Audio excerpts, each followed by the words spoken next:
सबकी आवाज बनाया। मेक इन इंडिया अभियान के तहत रक्षा उत्पादों की गुणवत्ता सुनिश्चित करने के लिए कई योजनाएं चलाई जा रही हैं।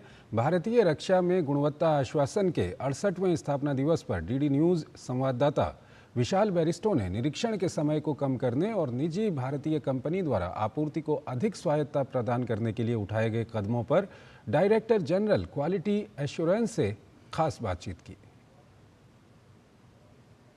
भारत तेजी से आत्मनिर्भर बनता जा रहा है रक्षा क्षेत्र में, और अब भारतीय कंपनियां इस तरह के इक्विपमेंट्स बना रही हैं, इस तरह के व्हीकल्स बना रही हैं। और हम यहाँ पर बात इसलिए कर रहे हैं क्योंकि आज है DGQA का 68वां रेजिंग डे और मेरे साथ हैं DGQA। आइए हम उनसे बात करते हैं। जब हम बात करते हैं भारत के आत्मनिर्भर बनने की, तो ऐसी कंपनीज का मेक इन इंडिया कैंपेन का कितना बड़ा रोल होता है? मेक इन इंडिया कैंपेन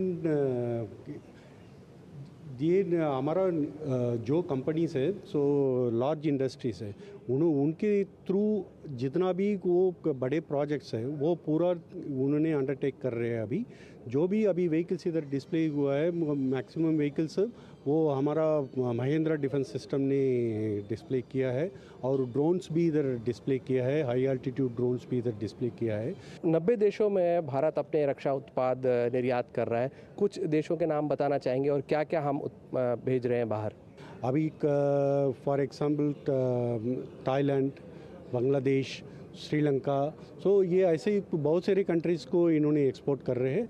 और ये ऐसे ही 90 देश से, सो इनका बहुत सारा प्रोडक्ट्स, डिफरेंट वेरिंग प्रोडक्ट्स को अभी हम एक्सपोर्ट कर रहे हैं। सर, जब हम बात करते हैं आत्मनिर्भरता की और हम निर्यात की बात कर रहे हैं, ऐसे में DGQA का रोल बहुत अहम हो जाता है क्योंकि क्वालिटी अश्योर आप करते हैं, तो वो कितना इम्पोर्टेंट मानते हैं इस बात को? DGQA का रोल बहुत ही इम्पॉर्टेंट हो जाते हैं क्योंकि जितना भी प्रोडक्ट्स बनती है, सो उन्हीं का क्वालिटी अश्योरेंस और रिलायबिलिटी, ये दोनों बहुत ज़रूरत चीज़ है। आपकी कितनी लैब्स हैं और कहाँ हैं जो इस काम को देखती हैं? हमारा लैब्स अराउंड 29 लैब्स है, और हमारा 2 प्रूफ रेंजेस भी है। ये प्रूफ रेंजेस में 2 प्रूफ रेंजेस, एक CP इटारसी बोलते हैं और दूसरा लॉन्ग प्रूफ रेंज खमारिया। सर, एक आखिरी सवाल, MSMEs और स्टार्टअप्स का बहुत बड़ा रोल है, उनको किस तरह से आप एनकरेज कर रहे हैं?